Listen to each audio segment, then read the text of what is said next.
और इसी तरह हमने ये अरबी कुरान तुम पर वही के जरिए भेजा है ताकि तुम मरकजी बस्ती मक्का और उसके इर्द गिर्द वालों को उस दिन से खबरदार करो जिसमें सबको जमा किया जाएगा, जिसके आने में कोई शक नहीं है।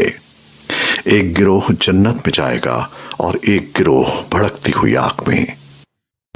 और अगर अल्लाह चाहता तो उन सबको एक ही जमात बना देता, लेकिन वो जिसको चाहता है अपनी रहमत में दाखिल करता है। और जो जालिम लोग हैं उनका न कोई रखवाला है न कोई मददगार। क्या इन लोगों ने उसको छोड़कर दूसरे रखवाले बना लिए हैं?